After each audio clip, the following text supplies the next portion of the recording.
भारतीय बाजारों में आज बुल्स फिर से करेंगे वापसी। डाउ जोन्स में निचले स्तरों से दिखी 400 पॉइंट की शानदार रिकवरी। एसजीएक्स निफ्टी में 150 पॉइंट से ज्यादा की तेजी। साथ ही साथ बड़े करेक्शन के आते ही बाजार में फिर उतरे डोमेस्टिक इंस्टीट्यूशनल इन्वेस्टर्स। 33 दिन के बाद पहली बार करी खरीदारी। कल 486 करोड़ रुपए बाजार में डाले, लेकिन 30 अक्टूबर के बाद पहली बार एफआईएस ने की हल्की सी बिकवाली। आज रात से यूके से आने वाली सभी उड़ानों पर 31 दिसंबर तक लगी रोक। ब्रिटेन, यूरोप, मिडिल ईस्ट से आने वाले यात्रियों के लिए आरटीपीसीआर टेस्ट और 7 दिन क्वारंटाइन भी हुआ अनिवार्य। साथ ही साथ महाराष्ट्र के बड़े शहरों में आज से 5 जनवरी तक लगा नाइट कर्फ्यू। यूरोप और मिडिल ईस्ट से आने वाले यात्रियों को 14 दिन तक रहना पड़ेगा क्वारंटाइन में। और टाटा मोटर्स जनवरी में बढ़ाएगी कमर्शियल व्हीकल्स के दाम।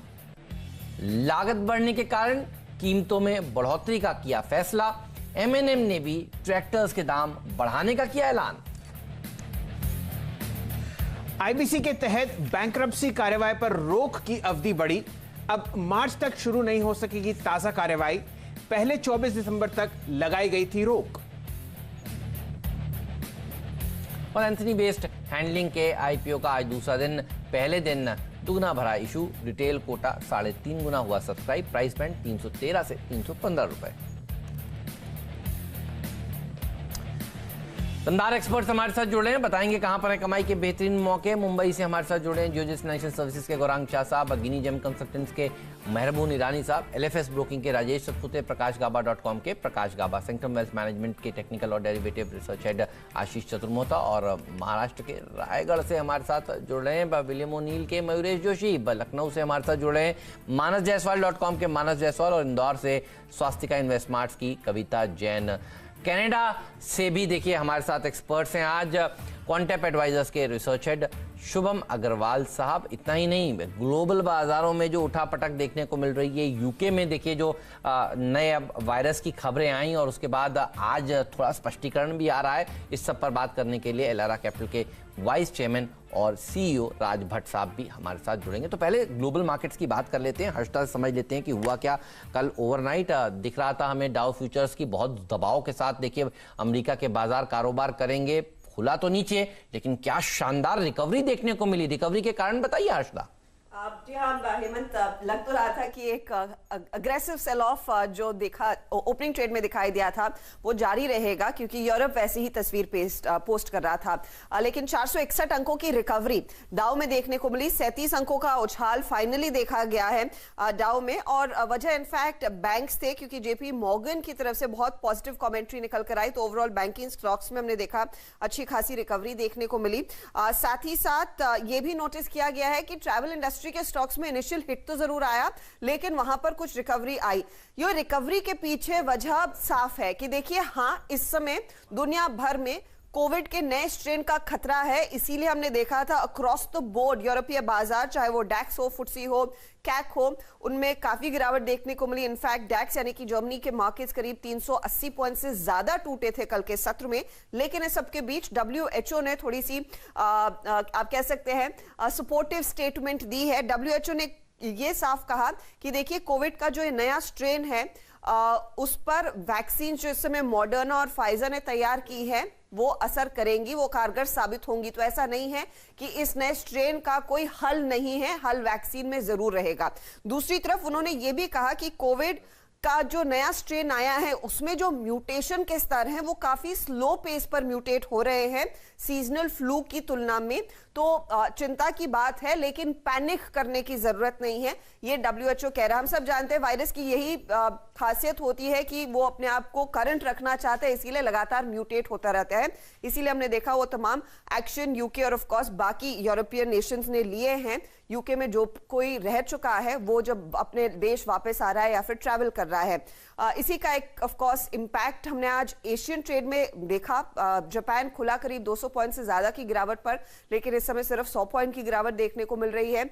एसजीएक्स निफ्टी इशारा कर रहा है कि एक पुल बैक देखने को मिलेगा, तो इस समय लोग उसी पॉजिटिव पर ज्यादा फोकस कर रहे हैं जो डब्ल्यूएचओ के बयान में सामने निकल कर आया है। ठीक बात है। तो देखिए, डरने घबराने की इतनी जरूरत नहीं है। कल हम सोचकर गए थे कि अमेरिका के बाजार बहुत जोर से रिएक्ट करने वाले हैं इस वायरस को लेकर, लेकिन देखिए अमेरिका के बाजार ने मैच्योरली रिएक्ट किया है इस सिचुएशन के ऊपर। तो सवाल यही है कि ये सेंटा रैली खत्म हो गई या ये जारी रहेगी। देखिए, क्लैरिटी डेटा से आती है। सबसे इंपॉर्टेंट डेटा जिसको आपको रिस्पेक्ट करना है वो है पुट कॉल रेशियो, और पुट कॉल रेशियो 1.1 पर है। तो देखिए, आज खुलते ही बेचना तो बिल्कुल भी नहीं है। 13,500 अगर पार करता है तो फिर शॉर्ट कवरिंग भी भारतीय बाजारों में देखने को मिल सकती है। अब बहुत गैप अप हो जाए, 13,500 के पास पहुंच जाए तो देखिए शॉर्ट सेलिंग के बारे में सोचिएगा। अगर आपको चार्ट और स्क्रीन घूमती हुई नजर आए तो मुझे लगता है कि सबसे अच्छी स्ट्रैटेजी हो सकती है वीरू, जो आज हम लोग सुबह स्टॉक 2020 में कहते हैं क्वालिटी स्टॉक्स को खरीदिए। और एफआईआईज आपको अखबारों की सुर्खियां बताएंगी 33 दिनों के बाद एफआईआईज ने भारतीय बाजारों से मुंह मोड़ लिया है। इस तरह के आपको लोग बताएंगे, व्हाट्सएप घुमाएंगे, भालू के बड़े बड़े फोटो आपको भेजेंगे, क्योंकि ये सब वही लोग हैं जो दरअसल इंतजार कर रहे थे कि करेक्शन आए, और कल एक मीनिंगफुल करेक्शन आपको 1400 पॉइंट का सेंसेक्स में देखने को मिला है। लेकिन आज सुबह सुबह खुलते ही बेचने से देखिए फायदा नहीं है।